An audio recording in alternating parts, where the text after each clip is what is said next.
I don't know when things started to go wrong for me. It only truly hit me when I received the official diagnosis: depression. I realized something was off when I stopped smiling about 2 years ago. At first, it was nothing major. I didn't even notice. It's strange how you gradually become more unhappy without realizing it. I guess it's because you stop caring about yourself. It all began subtly, like a shadow creeping across the ground at sunset. Small, everyday things that used to bring me comfort started losing their appeal. Breakfast with my wife didn't taste the same anymore. At work, achievements felt empty, devoid of meaning or weight. I thought it was just exhaustion. It's just a phase, I told myself. But the phase never passed. In fact, it only got worse. The days became longer, the nights more restless. My thoughts were an endless cycle of doubts and self-criticism. I woke up every morning with a weight on my chest, as though something invisible was slowly draining my energy. The people around me began to notice. My wife tried to talk to me, but I didn't have the right words. "I'm fine," I lied, even as my inner world crumbled. At work, my productivity dropped. My boss, always polite, started asking if something was wrong. But the worst was coming home and feeling like I was becoming a stranger to my own family. One night, as I stared at the ceiling, unable to sleep, I finally admitted to myself something was deeply wrong. I wasn't myself anymore. The joy I once felt was gone, replaced by a gray fog that seemed to seep into every part of my life. With the encouragement of my wife, Laura, the most wonderful woman who's ever been in my life, I sought medical help. She had probably noticed something was wrong with me long before I did. It was she who handed me the business card of a psychiatrist. I rolled my eyes immediately. I used to believe psychiatrists were doctors only for crazy people. But as it turns out, they're doctors who analyze your mind and figure out what's wrong, no matter your condition. It took time for my wife to convince me to see the doctor. The business card was simple yet elegant. It read, "Dr. R. Martin, specialist in child and adult psychiatry. Schedule your appointment." At that moment, I thought about the hole it would leave in my bank account, but maybe it was worth it. After all, I wouldn't just fix whatever was wrong in my head. I'd also make my wife happy. I called the number on the back, and after just one ring, the line was picked up, as though the doctor had already been holding the phone. "Hello, Philip. I've been expecting your call," said a voice on the other end. It took me a second to process what was happening. I hadn't said my name at all. In fact, I had never spoken to him before. Even if my wife had talked to him, which I wouldn't have liked, there was no way he could have known it was me on the line. It could have been anyone. "Philip, are you there?" The voice continued. "Yes, I'm here," I replied, unable to think clearly. "Good. Come by tomorrow at 5 p.m. and don't be late. And don't worry about the cost," he said, hanging up immediately. What was going on?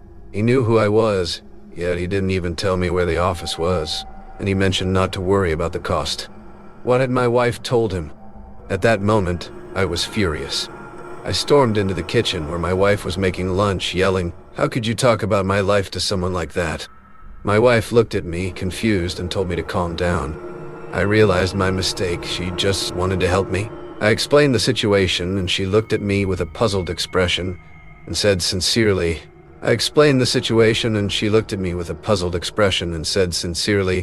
"Honey, I just got the business card from a friend." I never said anything to the doctor. It didn't make sense. She was just as confused as I was and suggested maybe her friend had told the doctor about us, though she insisted she hadn't shared any details about our lives. I decided I'd definitely ask the doctor about it tomorrow. The next day, I couldn't think about anything but the scheduled appointment. The curiosity about how he knew my name, mixed with the discomfort of that phone call, left me restless. When the clock struck 4:30 p.m., I grabbed my car keys and kissed Laura goodbye with a quick peck. She seemed worried, but didn't say much, only whispering, "Good luck," as I walked out the door. I arrived at the address written on the card. It was an old building with a dark stone facade that seemed out of place among the more modern structures surrounding it. There was something unsettling about the building, a heavy atmosphere that didn't align with the idea of a medical office. The simple sign at the entrance read, "Dr. R. Martin, psychiatrist." Inside, I was met with an oppressive silence. The lobby was immaculate yet austere. The walls were painted in neutral tones, and the furniture was minimalist, almost clinical. There was no one at the reception desk, just a bell on the counter with a note that said, "Please ring for assistance." Hesitantly, I pressed the button. The sound echoed through the empty space, and a few seconds later, a door at the back opened. A thin woman with her hair pulled into a tight bun and wearing formal attire stepped through. Her face bore a neutral expression, almost devoid of emotion. "Philip, correct? Dr. Martin's expecting you," she said in a low, measured tone, as if every word had been rehearsed. "Yes, that's me," I replied, feeling a twinge of discomfort as I realized she also knew my name without an introduction. She said nothing more and motioned for me to follow her. The hallway leading to the doctor's office was narrow and dimly lit, with walls lined with abstract paintings. There was something disquieting about the artwork, distorted shapes and colors that seemed to shift and pulse as I walked past them. We arrived at a large door made of dark wood with a gold plaque engraved with the doctor's name. The woman opened the door without knocking and gestured for me to enter. Dr. Martin's office was entirely different from the rest of the building. The room was spacious and bright, with floor-to-ceiling windows that allowed natural light to pour in. The space was furnished with shelves full of books, an unlit fireplace, and luxurious furniture that seemed from another era. The scent of leather and wood was comforting, but it couldn't dispel the odd sensation that something was off. In the center of the room, seated in a leather armchair, was Dr. Martin. He was a tall, slender man with neatly combed gray hair. He wore an immaculate suit and thin-framed glasses that caught the light, making it hard to see his eyes. When he smiled, his features seemed almost artificial, as though every movement was meticulously calculated. When my fingers touched the vial, a chill ran through me. Dr. Martin watched with a faint smile, as though he already knew what I would do. My mind was torn. One part of me screamed to put it down and run, while another, weaker yet insidious, whispered that perhaps he held the answers I needed. "Take one now," he repeated, his voice calm and authoritative. "You'll feel better immediately." My hands trembled as I opened the vial. Inside, the blue pills shimmered like fragments of some unknown mineral. They were both beautiful and unsettling. I took one and, with a final glance at the doctor, placed it in my mouth and swallowed it dry. Instantly, a warm sensation spread through my body, like a comforting blanket on a cold night. The tension in my chest vanished. It was as if a curtain had been lifted, revealing a world that was brighter and more vivid. Dr. Martin's smile widened, satisfied. "Excellent. Tell me, how do you feel now?" I opened my mouth to answer, but the words came out almost involuntarily. "I feel light, like nothing matters." "Exactly," he said, leaning forward. "You're beginning to see the world for what it truly is, a gift to be enjoyed, free from the chains of pain and emotional weight." As he spoke, I realized I was smiling, a genuine smile, something I hadn't done in a long time. The world seemed more colorful, more vibrant. Dr. Martin's voice became distant, almost as if he were no longer there. When the session ended, I left his office feeling a surge of energy I hadn't experienced in years. In the days that followed, I kept taking the pills. At first, just one a day, as Dr. Martin recommended, and they worked. The sadness that used to consume me now felt like a distant memory. I laughed easily, found beauty in the simplest things, and my relationship with Laura seemed to be improving. But as time went on, something changed.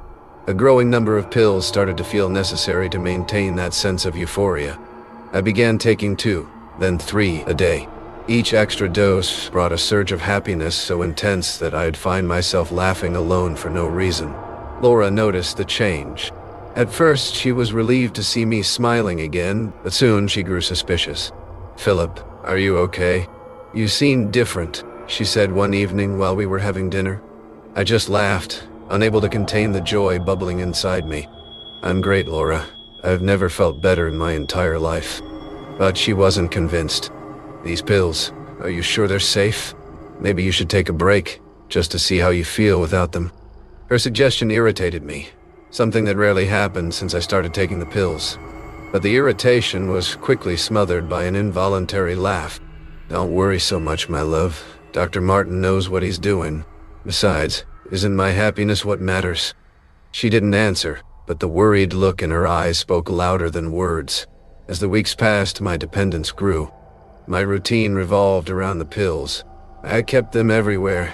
In the car, in my desk drawer at work, by the bed. Every time I felt the slightest spark of negativity, I took another. The joy returned like a tidal wave, leaving me laughing out loud, even when I was alone.